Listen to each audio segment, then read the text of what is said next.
تو اسلام کی تعلیم ہے، کوئی عیب ہے، کوئی خرابی ہے تو وہ بتائی جائے، یہ نہیں ہے کہ جان بوجھ کر دھوکہ دیا جائے۔ آج کل ہمارا معاملہ ایسا ہے کہ کوئی چیز خالص نہیں ملتی۔ یہ جذبہ کہاں گیا؟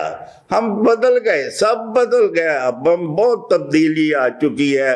بسم اللہ الرحمن الرحیم۔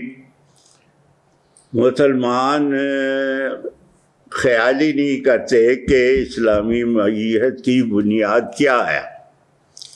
اسلام کا جو اصل مقصد ہے وہ ہے تقوی۔ تقوی کا معنی ہے خدا خوفی، ہر معاملے میں ڈرنا۔ یہ نہیں ہے کہ کاروبار کر رہے ہیں تو لوٹ مچا دیں، لوگوں کو دھوکہ دیں۔ آپ ایک ڈھیر کے پاس سے گزرے اور اس سے پوچھا بھئی یہ کیسا ڈھیر ہے؟ اس نے بتایا کہ جناب یہ اپنا فرسٹ کلاس ڈھیر ہے۔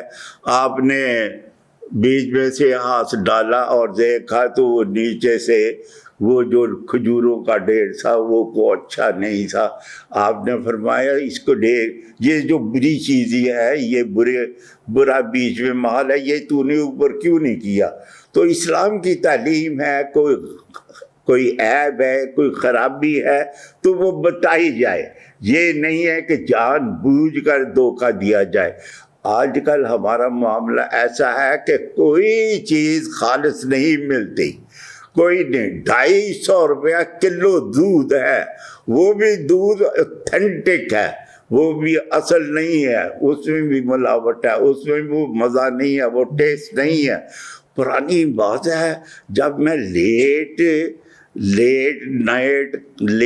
نائٹ کر کے گھر جاتا تھا تو نسبت روڈ پہ نور مسجد کے سامنے ایک گوالا تھا، وہ ایک دودھ دہی بیچنے والا آدمی، اس کی دکان تھی۔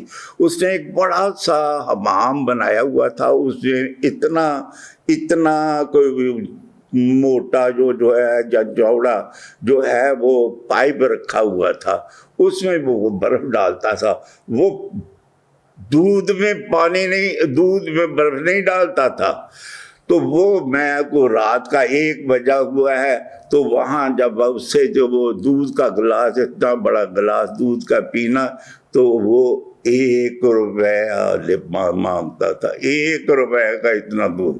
وہ پرانے لوگوں سے میں نے پوچھا وہ پرانے بھاؤ کیا تھے، تو انہوں نے جو بوڑھے آدمی تھے انہوں نے بتایا کہ 1 روپے کا 5 کلو آٹا ہوتا تھا اور 12 آنے کلو دودھ ہوتا تھا۔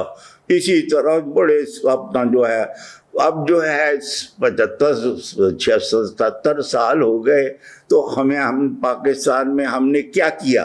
ہم نے یہاں جو ہماری معیشت کہاں گئی؟ ہمارے جو ہے یہ ایمانداری اور یہ جو بھائی بندی جو ہے، وہ تقوی خدا خوفی کہاں گیا؟ یہ سارا کچھ ہم بھول گئے۔ وہ ہمیں یاد نہیں ہے کہ ہم مسلمان ہیں اور ہمارا کام یہ لوگوں کی خدمت کرنا ہے، بھائیوں کا خیال رکھنا ہے۔ رسول اللہ صلی اللہ علیہ وسلم کے زمانے میں ایک مہمان آیا، رات کا وقت تھا، مسجد میں آیا مہمان آیا، اور وہ اس نے کہا بہت بھوکا ہوں، کچھ کھانا کھلائیے۔ آپ نے اپنے اس وقت 9 بیویاں تھیں، آپ نے ان 9 بیویوں کے گھر پیغام بھیجا کچھ کھانے کی چیز ہے تو بھیجو۔ 9 گھروں سے جواب آیا کچھ نہیں، پانی ہے اور کچھ نہیں۔ آپ نے جو صحابہ بیٹھے ہوئے تھے ان میں سے کہا کہ بھئی کون ہے جو اس مہمان کی مہمان نوازی کرے؟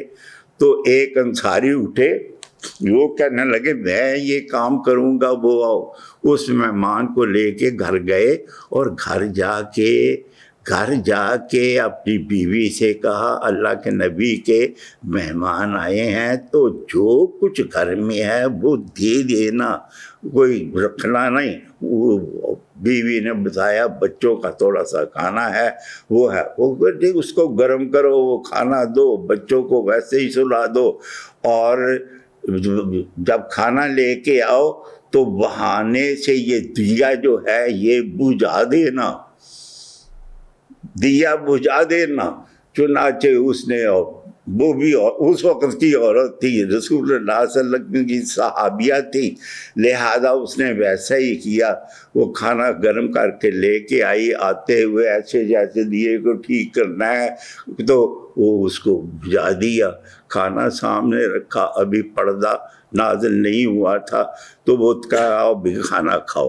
اب تینوں کھانا کھانے، تینوں بیٹھ گئے، تو مہمان نے کہا بھی تم بھی ساتھ آؤ۔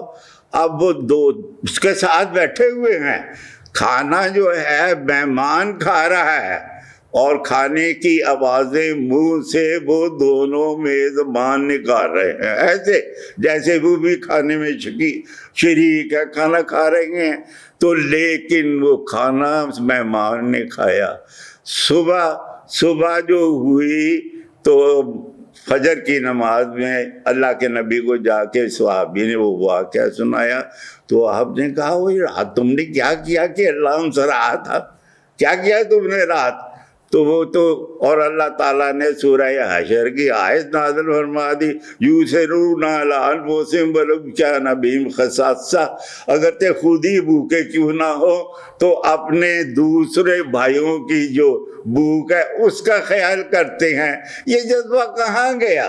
ہم بدل گئے، سب بدل گیا، اب ہم بہت تبدیلی آ چکی ہے۔ اب ضرورت ہے کہ ہم اپنی اصلاح کریں، اور وہ جذبہ رسول اللہ صلی اللہ علیہ وسلم نے اپنے صحابہ میں پیدا کیا، وہی جذبہ جو ہے اللہ تعالی ہم میں بھی وہ پیدا کر دے، اللہ ہم پر رحم فرمائے۔ وآخر دعوانا ان الحمد للہ رب العالمین۔